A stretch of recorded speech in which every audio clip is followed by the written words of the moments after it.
Kama ni mara yako ya kwanza unatembelea chaneli yetu ya Top 5 Media, tunakuomba ubonyeze neno subscribe, kisha kwa chini itatokea alama ya kengele. Tunakuomba ubonyeze kengele hiyo ili uwe wa kwanza kupokea taarifa katika chaneli yetu. Asante.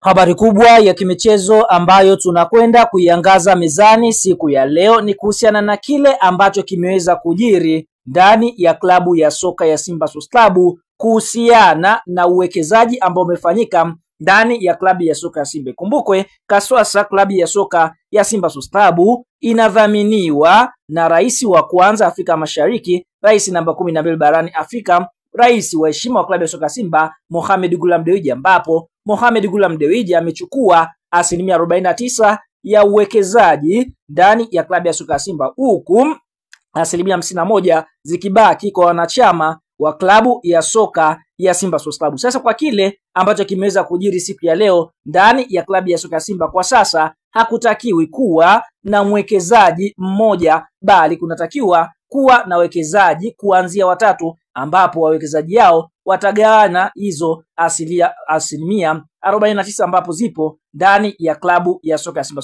Sports Club. Kwa hiyo kiufupi, mwekezaji Mohamed Ghulam Dewji kwa sasa anatakiwa hisa zake hizo za asilimia 49 ambazo amewekeza Simba, anatakiwa apate wengine wawili au zaidi ili wawekeze ndani ya klabu ya soka ya Simba Sports Club. Taarifa imekaje? Kwa sababu wana Simba wengi wanataka kufahamu. Hebu nisikilize kwa umakini ili uweze kujua kile ambacho kinaendelea kwa sasa, kwa sababu taarifa za ndani kabisa, kuna uwezekano kuanzia sasa Mohamed Ghulam Dewji akajiuzulu nafasi ya uwekezaji ndani ya klabu ya soka ya Simba Sports Club. Taarifa inasema hivi: serikali kupitia baraza la michezo imetoa maelekezo, katiba mpya ya klabu ya Simba inapaswa kumtambua mwenyekiti wa klabu kuwa ndiye mwenyekiti wa bodi ya wakurugenzi, maana klabu ina umiliki mkubwa 51% na wawekezaji ni 49%. Kwa hiyo hapa tunaona Murtaza Mangungu kwa sasa ndiye anatakiwa kuwa mwenyekiti wa bodi ya wakurugenzi na si kutoka upande wa wawekezaji, kwa sababu kwa sasa mwenyekiti wa klabu ya soka Simba ni Cletus Magori. Kwa hiyo kwa sasa anatakiwa Murtaza Mangungu katika katiba mpya ya Simba atambulika kama ndio mwenyekiti mkuu wa bodi, kwa sababu yeye ndio ana uwekezaji wa asilimia nyingi, 51%, akitokea upande wa wana Simba. Lakini kulingana katika uchaguzi mkuu, serikali imeagiza ifanyike tathmini nyingine upya ya kutambua thamani ya klabu ya Simba. Thamani hiyo inayotakiwa kufanyiwa upya ni logo ambazo inatumia Simba, jina lake na goodwill, bali sio majengo. Lakini kwa upande mwingine, kupitia mkutano mkuu, serikali pia imetaka mali zote za klabu ambazo zinahamishika zibaki bodi ya wazami na sio kuhamishiwa kwenye kampuni ya Mo Simba Company Limited, na badala yake zibaki Simba Sports Club Holding Company Limited, yani bodi ya wadhamini. Kwa hiyo tunaona hiyo ndio taarifa ambayo imeweza kutoka siku ya leo. Sasa kwa maelekezo ya mamlaka, maana yake Mo Dewji anapaswa kuwa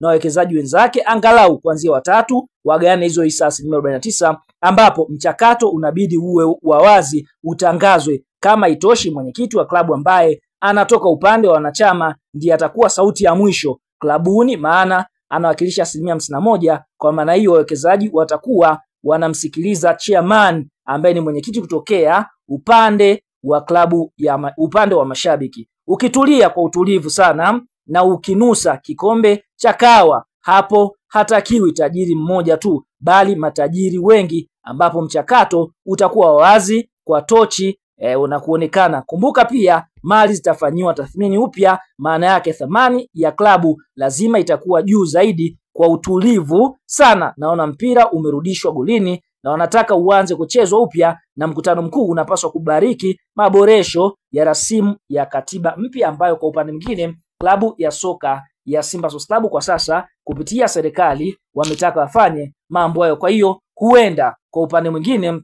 ikawa ni njia ya kutaka kumuondoa Mo Dewji, lakini kambi ya Mo Dewji ya Simba wanaangalia uwezekano wa kuondoa uwekezaji na kubaki na haki ya matangazo katika jezi za Simba, ingawa kipaumbele namba moja kinabaki kuwa kupambana ili kubaki na haki zote Simba, jezi na Issa, yani kwa maana kwamba wanataka endelee kuwekeza zile 49% za Issa na endelee kuwa na matangazo katika haki hizi za jezi. Lakini unaambia watu wanaokoteshwa balaa, vikao ni vingi vinaendelea ambavyo si rasmi, wakitaka jambo hili siweze kufanyika kwa sababu Mo Dewji anataka kushikilia asilimia zote 49 na baki na haki ya matangazo katika jezi. Lakini kama mambo yakiwa ni uwekezaji wa watu watatu, basi Mo anataka baki na haki za kufanya matangazo katika jezi, basi waje wawekezaji wengine wawekeze. Za ndani kabisa kuna moja ya tajiri naye pia ambaye anataka ajiwekeze ndani ya klabu ya soka Simba, ndio maana vuguvugu hili limeweza kupamba moto. Bwana, tuambie ni wa comment kwa upande wako kwa hiki ambacho kinaendelea. Je, ni wakati sahihi kwa Mo Dewji kuondolewa na kuwekwa wawekezaji wengine, au unashauri vipi? Aendelee kubaki Mo Dewji ama ije mfumo wa wawekezaji watatu? Shuka kwenye comment hapo kadondoshe maoni yako.